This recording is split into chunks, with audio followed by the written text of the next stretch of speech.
नमस्कार दोस्तों, कैसे हैं आप सब। उम्मीद करता हूं आप सब बेहतर होंगे, सकुशल होंगे। दोस्तों, आज के इस वीडियो में आपके दिल, आपकी तबीयत, आपका बदन एकदम से मस्त हो जाएगा। आज हम आपको बताने वाले हैं न्यूड वीडियो कॉल ब्लैकमेलर्स के खिलाफ दिल्ली पुलिस की साइबर क्राइम में एक बहुत बड़ा ऑपरेशन किया है। दिल्ली पुलिस ने बेशक 2 अपराधियों को पकड़ा है, पर जिस तरह से पकड़ा है और जितने बड़े अपराधियों को पकड़ा वो अपने आप में एक मिसाल है।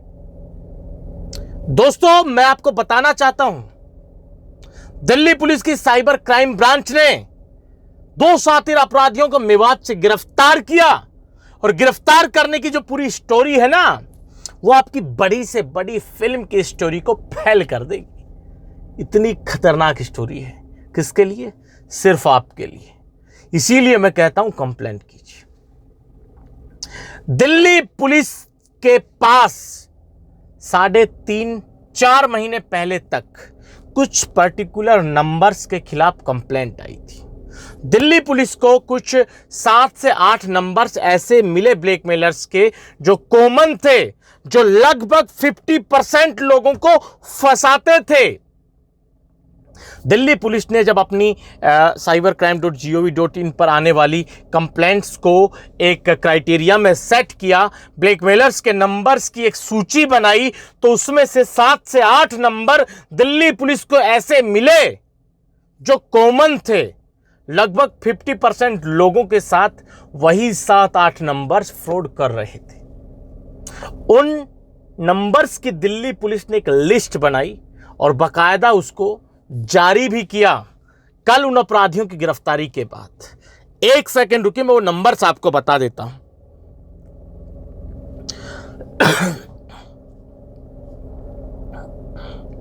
कहां गए?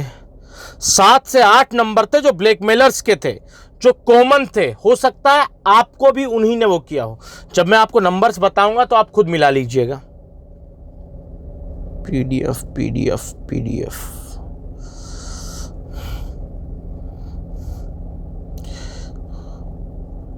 दोस्तों, यार नंबर नहीं मिल रहा। अब ऐसे तो वीडियो काफ़ी लंबा हो जाए, कोई बात नहीं। देखिए, नंबर्स आपको मैं अगले वीडियो में बता दूंगा। नंबर्स की लिस्ट है मेरे पास जो दिल्ली पुलिस ने जारी की थी, दिल्ली पुलिस की क्राइम ब्रांच ने। कॉमन जो नंबर्स थे ब्लैकमेलर्स के, वीडियो बनाने से पहले वो मेरे पास दिख रहा था, बट अभी मुझे मिल नहीं रहा है वो कहाँ है कहाँ नहीं है, बट मैं आपको बता दूंगा। मामला आप समझ लीजिए, आपकी दिल खुश हो जाएगा। नंबर्स का भी आप कहेंगे अरे धनेश भाई आपने कह दिया, मान लिया। मामला ही कुछ ऐसा है। 3.5-4 महीने पहले तक दिल्ली पुलिस ने, मतलब 3.5-4 महीने मान के चलिए, 4 महीने पहले के 2 महीने दिल्ली पुलिस के पास जितनी भी कंप्लेंट्स आई, उसमें जो नंबर्स दिल्ली पुलिस को दिए गए पीड़ितों द्वारा, उन नंबर्स में से दिल्ली पुलिस ने कॉमन नंबर्स को सेलेक्ट किया, जिसमें से 7 से 8 नंबर दिल्ली पुलिस को मिले। दिल्ली पुलिस की क्राइम ब्रांच ने उन नंबर्स को सर्वेलेंस पे रखा। सर्वेलेंस का मतलब, दिल्ली पुलिस ने उन नंबर्स को अपनी आर्टिफिशियल इंटेलिजेंस को सौंप दिया। अब मतलब जो वो इंटेलिजेंस है, उसका काम ये है कि उन नंबर्स पे नजर रखना। तो उस नंबर्स की एक जो खासियत देखी, दिल्ली पुलिस की आर्टिफिशियल इंटेलिजेंस ने उन नंबर्स की एक खासियत देखी कि ये नंबर साले फर्जी सिम से तो थे। तो सबसे बड़ी पुलिस के लिए यही समस्या थी। अगर मान लीजिए ओरिजिनल सिम से होते, ओरिजिनल आदमी के नाम से वो सिम होती जो ब्लैकमेलर्स इस्तेमाल करते हैं, तो पुलिस बमुश्किल 2 से 3 दिन में उन अपराधियों को अरेस्ट कर सकती थी। 1 दिन में भी कर सकती थी। पर पुलिस के पास जो सबसे बड़ा जो चुनौती का काम था, वो यही था कि ब्लैकमेलर जो सिम को इस्तेमाल कर रहे थे, वो सभी फर्जी आइडेंटिटी से एक्टिवेट की गई थी। यानी कि दिल्ली पुलिस देख रही है कि यार ये सिम तो है किसी हरियाणा के आदमी की, ये सिम तो है यूपी बनारस के आदमी की, ये सिम तो है महाराष्ट्र के आदमी की, गुजरात के आदमी की।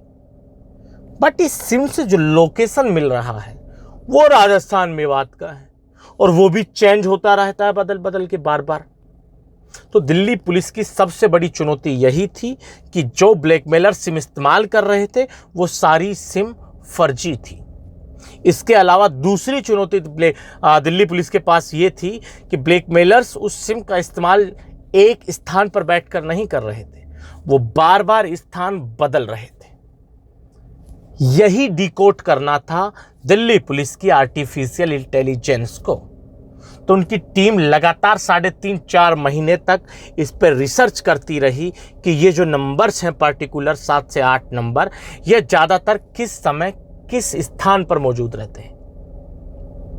उसी के आधार पर दिल्ली पुलिस की क्राइम ब्रांच ने एक डिटेल तैयार की कि ये जो पर्टिकुलर नंबर्स हैं ये इस लोकेशन में सबसे ज़्यादा घंटे बिताते हैं, इतने से इतना घंटा, शाम को 10 से सुबह 6-7 बजे तक का समय ये सिम इस एरिया के इस स्थान पर एक्टिव रहती है। तो दिल्ली पुलिस तड़के सुबह 9 तारीख की रोज छापा मारती है एक जगह पे, वहां से 2 लोगों को गिरफ्तार करती है। और सबसे अच्छी और खुशी की बात दोस्तों ये होती है कि दिल्ली पुलिस ने जिन 2 लोगों को अरेस्ट किया था वो 2 लोग कोई छोटे मोटे टुटपुंजिया नहीं थे। दोनों लोग सातिर अपराधी थे, मुख्य अपराधी थे, मुख्य गिरोह के गिरोह को सक्रिय करने वाले मास्टरमाइंड थे। वो दोनों अपराधी अपने सानिध्य में न जाने कितने गिरोह एक्टिव कर रहे थे, कितने गिरोह चला रहे थे। दिल्ली पुलिस ने उन दोनों सातिर मास्टरमाइंड गिरोह के मुख्य अपराधियों को दबोच लिया। उसके बाद जब उनको दिल्ली लाया गया और उनके पिछवाड़े पर साक्षात ब्रह्म स्वरूप 4-4 इंच का पटा उनके पिछवाड़े की त्वचा से स्पर्श कराया गया, तो जहां स्पर्श हुआ वहां लगभग 3 आंगल का सूजन अपने आप आया। अपने आप आने के बाद उनके मुख से ऐसे ऐसे गुनाह कबूल हुए कि जो आप सुनकर खुश हो जाएंगे। कानून का जब डंडा पिछवाड़े में घुसता है तो जबान अपने आप खुलने लग जाती है। ऐसा ही ब्लैकमेलर्स ने किया। जब पुलिस ने उनको रिमांड पर रखा, कानून के पटे से उनको कूटना शुरू किया, उनको दोंचना शुरू किया, उनको फटकारना शुरू किया, तो उनका रोम रोम अल्लाह अल्लाह चिल्लाने लगा। उसके बाद उन्होंने अपने सुअर स्वरूप मुख से कुछ अच्छी अच्छी बातें कही, जैसे कि वो पिछले 2 साल से ब्लैकमेलिंग के इस धंधे में सक्रिय है। पूरे एनसीआर में उनका गैंग फैला हुआ है। अब तक 200 के आसपास लोगों को वो अपना शिकार बना चुके हैं। अब इसमें से एक चीज गलत है। हाँ, पूरे एनसीआर में उनका गैंग फैल गया, बिल्कुल पता है।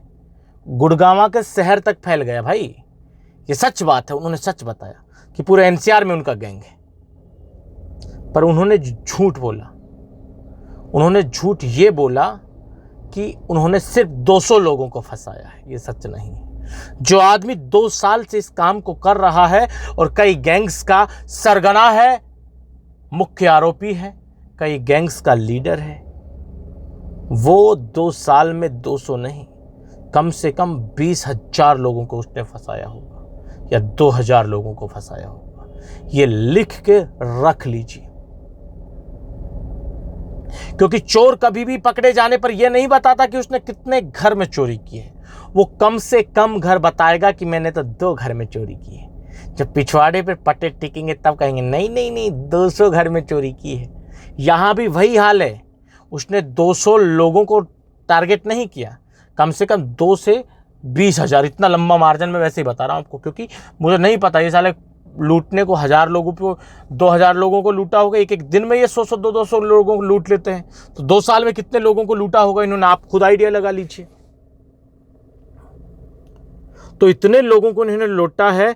तो दोस्तों ये मान के चलिए कि करोड़ों, कम से कम 10 करोड़ रुपए, 8 से 10 करोड़ रुपए पिछले 2 साल से इन लोगों ने न जाने मासूम लोगों से ठगे।